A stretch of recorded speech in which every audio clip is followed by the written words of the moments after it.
Bueno, buenas tardes. Mi nombre es Kelly Sabrina Cabulla Velázquez. Hoy vamos a hablar sobre la actividad 2. Vamos a desarrollar la actividad 2, la investigación cuantitativa. Entonces, vamos a hablar de la perspectiva epistemológica y de sus antecedentes. Entonces, en los antecedentes de investigación social empírica, encontramos que ellos se remontan al siglo XVII, siglo XVIII, donde se presenta un movimiento de estadística social, ¿sí? Donde ya encontramos la parte de los aritméticos políticos ingleses que trabajan en eso, ¿no? Y la escuela estadística alemana, para luego llegar a la aplicación de la ciencia estadística por primera vez, donde vamos a encontrar fenómenos sociales, económicos y demográficos.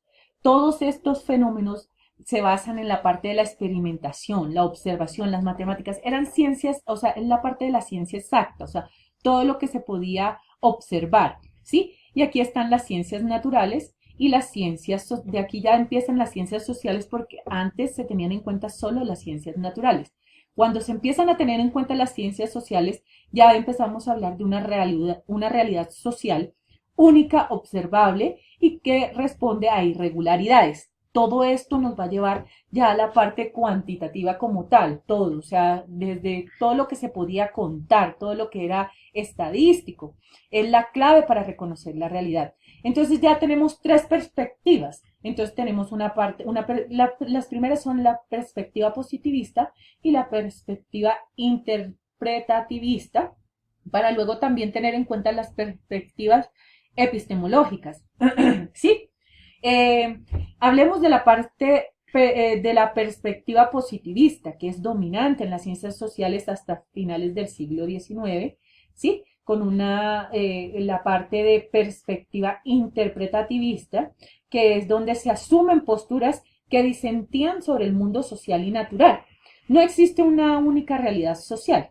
Entonces, estos son aspectos relevantes de la parte cuantitativa y no cualitativa, ¿sí? Se tiene más en cuenta la parte cuantitativa.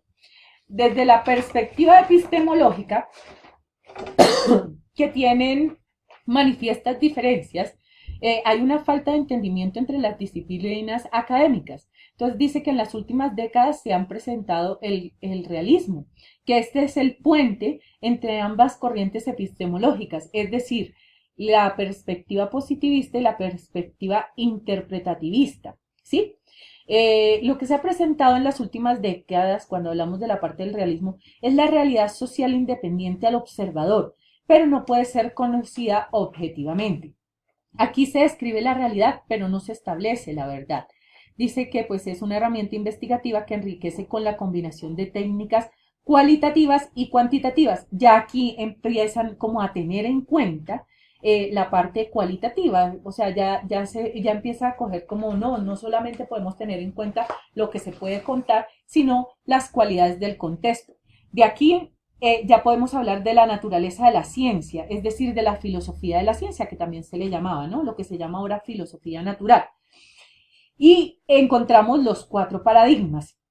Estos cuatro paradigmas, que son el positivismo, el realismo, el instrumentalismo y el relativismo, ¿sí?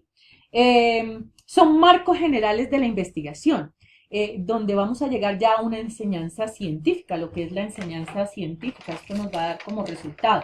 Entonces, si hablamos del positivismo, el primero, pues es el primero en consolidarse, ¿sí? Está todo esto en la Escuela de Berlín y el Círculo de Viena, ¿sí? Está uno de sus autores o de sus principales filósofos, es Reichenbach y Carnap Comte, que nos habla del positivismo, el curso de la filosofía positiva en el siglo XIX. En el positivismo se asientan sobre factores epistemológicos, hechos empíricos y de razonamiento lógico. Esto más o menos se desarrolla en los años 30.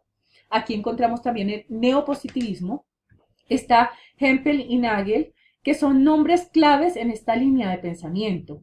En este círculo de Viena, del cual les hablé anteriormente, donde es la parte del positivismo, o sea, se desarrolla o sale al mercado, pues, la Enciclopedia para la Ciencia Unificada, donde encontramos unos procesos de reducción de teorías. Entonces encontramos un progreso científico, una teoría científica reducida a sus propios términos y marco teórico, y una inclusión en una teoría científica más amplia. En el positivismo, reducen la filosofía de la ciencia a la epistemología científica. Entonces, Reichenbach nos habla de la reconstrucción lógica. Él distinguió la ciencia privada de la ciencia pública. Ya hablamos de la filosofía de la ciencia. En el positivismo, la filosofía de la ciencia se convierte en una metaciencia y el objeto de estudio es el conocimiento elaborado. En los años 70, Putnam ya nos habla de una concepción heredada que está a partir del neopositivismo y la filosofía analítica de la ciencia. Hacking, también otro ponente de este otro filósofo, 1983, caracteriza el positivismo, ¿sí? Nos habla de la verificación, la falsabilidad, o sea, nada que yo no pueda verificar es válido. Nos habla de la observación, contrario a la causación. Hay poca importancia a las explicaciones científicas. Se presenta aquí también el antirrealismo. Hacking nos habla de eso. Se opone radicalmente a la metafísica, es decir, el empirismo antimetafísico, es lo que se presenta. En el positivismo también encontramos el positivismo lógico, que tiene interés por el significado y el análisis del lenguaje. Este contempla la ciencia como un intento de codificar y anticipar la experiencia. En el positivismo, el método científico es el único intento válido del conocimiento. En el positivismo, la tesis básica es el dogma de la unidad y la universalidad del método científico. Es decir, solamente son creíbles aquellas proposiciones cuya verdad puede establecerse por medio de observaciones. Hay una demarcación entre la ciencia y la no ciencia. En el positivismo encontramos eso, que hay una demarcación clara entre la ciencia y la no ciencia. La ciencia progresa en la medida en que las teorías pueden predecir y explicar más que sus predecesoras. Encontramos tres condiciones que se deben cumplir, que debe cumplir la nueva teoría según Nagel, 1961, donde nos habla de toda explicación o predicción confirmada por la antigua teoría debe estar incluida en la nueva. Hay conclusiones, él nos habla también de conclusiones empíricas no incluidas en la precedente. Dice que tiene que evitar las consecuencias falsas de la teoría antecedente. Por eso es que se habla de falsación, falsabilidad. Hume dice que ningún enunciado universal puede deducirse de un conjunto finito de cosas favorables. Dice que el cambio y el progreso científico se alcanzan aplicando las reglas codificadas y que la ciencia es el único camino para el conocimiento válido. Posteriormente, pasamos a la parte del realismo, ¿sí? Los cuatro paradigmas son positivismo, realismo, instrumentalismo y relativismo. Entonces, del positivismo vamos a pasar a la parte del relativismo, ¿sí? Entonces, dice que el relativismo es consecuencia del positivismo. En realidad, todos los paradigmas son consecuencias del positivismo, pero este es como el que le sigue, ¿no? Como la segunda parte, o sea, como la mejoría, la mejora. Es más radical. Se presenta más o menos a mitad del siglo XX. Es donde hay un giro historicista con Kuhn y Feyerabend, que son los primeros referentes filosóficos del relativismo. Aquí se considera la ciencia como una actividad social y humana. Es una vía del conocimiento. Introduce aspectos psicológicos y subjetivos de la epistemología de la ciencia. Dice que las afirmaciones sobre el mundo no provienen exclusivamente de datos observables. Tiene unos argumentos, ¿no? Y el primer argumento es la carga teórica inherente a todo protocolo de observación. En el segundo argumento encontramos la falta de validez del principio de inducción y en el tercer argumento son las pruebas empíricas. Kuhn nos habla de la parte del paradigma, ¿cierto? Que es un aspecto filosófico, la parte metafísica. Nos habla de aspecto sociológico, nos habla de un aspecto científico-técnico. También en la parte del relativismo encontramos las falsaciones del paradigma, es decir, las anomalías. Los científicos no renuncian fácilmente a sus teorías cuando les suministran predicciones erróneas. Kuhn es relativista, epistemológico, no ontológico. Aquí se presentan en la parte del relativismo la tesis de inconmensurabilidad, ¿sí? Kuhn habla de no hay un lenguaje universal para la ciencia. En el relativismo se presenta la demarcación entre lo que es ciencia y lo que no es ciencia, y se niega la posibilidad de que exista un criterio de racionalidad único, intemporal y universal, ¿sí? Kuhn rechaza la necesidad de fundamentos universales para evaluar el conocimiento científico. Hay una presciencia. El progreso y el cambio de teorías en la ciencia no es un proceso absolutamente racional. El relativismo es la base social, es decir, nos presenta la parte del contextualismo, no individual. Lo no individual es la parte del subjetivismo. Dice que el progreso científico no es acumulativo, que el carácter holista del conocimiento científico es donde se presenta también en la parte del relativismo, y defiende tesis epistemológicas extremas. Luego nos quedan dos paradigmas que serían el realismo y el instrumentalismo.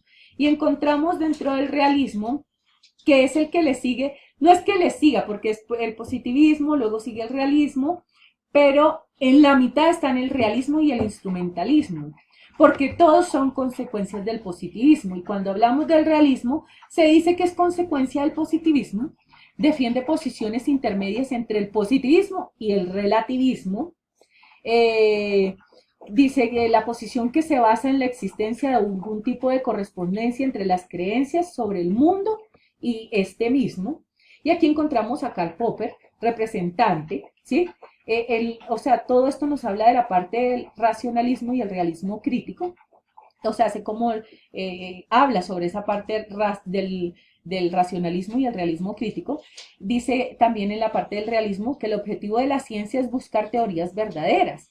¿Sí? La ciencia es el único camino válido para el conocimiento. Popper, 1958, ataca al positivismo por el principio de la inducción. Se basa en los niveles de apoyo empírico de una teoría. Aquí se rechazan, en la parte de Popper, se rechaza todo lo que es de Popper, se rechazan las teorías que no se adaptan a los fenómenos conocidos, se prefieren las teorías que hacen predicciones sorprendentes, se eligen las teorías que explican fenómenos de rango más amplio, se opta por aquellas teorías que ofrecen una explicación única de un fenómeno. En la parte del realismo ya hay un criterio de falsación incompatible con la inclusión, ¿sí? En la parte del realismo vemos también que se aceptan con reservas también la noción del caso límite de las teorías superadas, solo válidas para elementos cuantitativos, ecuaciones y datos, perdón. Hay una distinción entre teoría y práctica. Está la parte de la inducción pesimista de la historia. Todo protocolo observacional presupone algún subconjunto de la teoría vigente. En la parte de la falsación de hipótesis aisladas, aquí se presenta también eso. Los principales críticos al realismo se centran en la aceptación. Se presenta también un dualismo criticado por el relativismo. El realismo sobre las teorías científicas afirma que el objetivo de estas es la verdad y que en ocasiones se aproxima a ella. No todas las teorías científicas son meros instrumentos, de eso nos habla el realismo. Hacking nos habla del realismo transformativo de la tecnociencia actual. Gier nos habla del realismo constructivo. Hacking nos habla de la capacidad innovadora de la ciencia, es decir, la tecnociencia. Y Gier nos habla de la contingencia y negociación compatibles con una posición realista. Perdón. Finalmente, hablaremos de la parte del cuarto paradigma, que sería el instrumentalismo, que al igual que los demás es una consecuencia del positivismo. Defiende posiciones intermedias entre el positivismo y el relativismo. Y se funda en los Estados Unidos, ¿sí? Por C.S. Peirce en el siglo XIX. Peirce reemplaza la verdad por el método. Niega el principio de correspondencia como criterio de verdad, propio del realismo metafísico y científico. ¿Sí? En la parte del instrumentalismo encontramos el progreso en el conocimiento que depende del fin de la ciencia. Vemos el diacronismo, que todo esto fue popularizado por W. James y J. Dewey, que lo llamaron instrumentalismo. Entonces, un instrumentalista es un antirrealista respecto a las teorías científicas. Considera la ciencia un instrumento, tiene como objetivo producir teorías capaces de superar contrastes empíricos más exigentes. Distingue los objetos reales de lo teórico. Admite que la ciencia no es el único camino válido para el conocimiento. Mantiene una posición intermedia entre el realismo y el relativismo radical. No propone que la ciencia pueda validar conocimiento manifiestamente erróneo. Coincide con el realismo en que las teorías pueden ser equivalentes empíricamente. Critica el análisis de Kuhn, el análisis kuhniano de las revoluciones por centrarse demasiado en los grandes cambios y no dar por cumplida cuenta de las modificaciones graduales en las que no están implicadas los componentes de un paradigma. Conlleva a una cierta idea de verdad o verosimilitud. Los constructos teóricos no se juzgan con criterios de verdad o falsedad, sino por su utilidad como instrumentos, ya que proporcionan control del mundo observable. Admite el concepto de paradigma científico. En la parte del instrumentalismo, pues difiere del relativismo porque no considera las reglas metodológicas como simples convenciones, sino en el mismo nivel que las teorías científicas. Aquí en el instrumentalismo vemos que el conocimiento tiene un componente valorativo y de decisión racional muy claro. El punto débil del instrumentalismo es la diferenciación entre las entidades teóricas y las observacionales. En el instrumentalismo se adopta una posición inductivista que afirma solo aquello que provenga de seguridad de una observación fiable, ¿sí? Ya con esto, pues terminamos la parte de los 4 paradigmas y de sus antecedentes históricos. Ahora vamos a hablar de las características de la investigación cuantitativa y aquí encontramos que dentro de las características encontramos que son planteamientos acotados. Esta es una de las características. Mide fenómenos, utiliza la estadística, prueba de hipótesis y teorías, es deductivo, es secuencial, es probatorio, analiza la realidad objetiva. La parte cuantitativa solamente tiene en cuenta la parte estadística, ¿sí? Hay generalización de resultados, encontramos un control sobre los fenómenos, debe ser precisa, no replica. Hay la parte de la predicción, en esto se tiene en cuenta la parte cuantitativa, es la mide, estima magnitudes de los problemas de investigación. El problema de estudio es delimitado y concreto. Las representaciones son únicamente numéricas. Los fenómenos estudiados deben poder observarse, como cuando hablábamos del positivismo. Utiliza métodos estadísticos. Dice que los análisis se interpretan a partir de hipótesis y teorías. Debe tener un patrón predecible y estructurado. Confirmar y predecir fenómenos investigados. Busca regularidades y relaciones causales entre elementos. Se presenta la formulación y demostración de teorías. Dice que las conclusiones generan conocimientos. Identifica leyes universales causales. Esto lo dice Bergman, 2008. Hablamos también de otra característica que es la búsqueda cuantitativa, ocurre en una realidad externa del individuo. ¿Sí? En cuanto a cuál es la complejidad de la investigación cuantitativa, entonces aquí encontramos que en investigaciones previas, buscando delimitar la información para consolidar creencias y establecer con exactitud patrones de comportamiento de una población a partir de la generalización de resultados, teniendo así el control sobre los fenómenos. Esto o sea, ya abarca de todo lo que hablamos cuando hablábamos de las características. Dentro de la complejidad encontramos que los pasos más relevantes en una investigación cuantitativa son la pregunta, el diseño, la recolección, el análisis, la interpretación y la diseminación de la información. Todo esto teniendo igual importancia la operacionalización de las preguntas de investigación, convirtiéndolas en indicadores o variables, pero tienen que ser medibles, ¿sí? La siguiente pregunta nos hablaba sobre las tensiones entre el enfoque cuantitativo y el cualitativo. Entonces encontramos que en el enfoque cuantitativo pues se delimita la información, es decir, se mide con precisión las variables de estudio, se basa en investigaciones previas, utilizándose para consolidar creencias, mientras que en el enfoque cualitativo pues se busca la dispersión de los datos e información donde el investigador forma creencias propias sobre el fenómeno estudiado, es más de cualidad, ¿no? También encontramos que según los metodólogos son extremos en un continuo en el cual se puede situar cualquier estudio, o sea que realmente se podrían tener en cuenta las dos son importantes para un estudio, para generar ciencia. Ninguno es mejor que otro, ya que constituyen diferentes aproximaciones al estudio de un fenómeno. Son enfoques complementarios.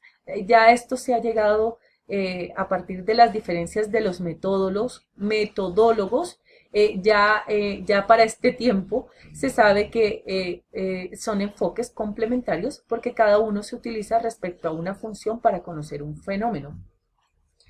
Luego nos preguntaban si es posible pensar en una metodología que involucre lo cuantitativo y lo cualitativo. Entonces, la lectura nos habla de que sí, claro, porque como lo vimos anteriormente, ellos son complementarios, los dos enfoques son complementarios. Cada uno se utiliza respecto a una función para conocer un fenómeno y resolver diversos problemas y cuestionamientos. Al conjuntar ambos enfoques en una misma investigación es lo que Hernández Sampieri y Mendoza en 2008 denominan el matrimonio cuantitativo-cualitativo, ¿sí? Que se complementan para llevar a cabo una investigación, ya que ambos constituyen un proceso general que a su vez integra diversos procesos valiosos que han dado como resultados aportes al avance del conocimiento.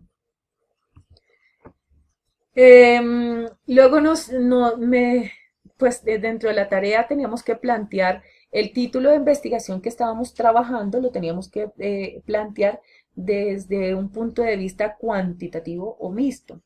Entonces yo lo planteé de la siguiente manera. Aplicación de una herramienta digital para el aprendizaje de la biomecánica en terapia manual, ¿sí? Y mi pregunta problema sería, ¿qué tan eficiente es el uso de una herramienta digital para el aprendizaje de la biomecánica en terapia manual? Entonces, ya teniendo estos planteamientos del título de la pregunta y la pregunta problema, pues vemos que lo que voy a necesitar es la parte estadística. Todo va a ser observable sin tener en cuenta tanto la parte cualitativa, sino todo lo que sea basado en lo que yo pueda contar, ¿sí?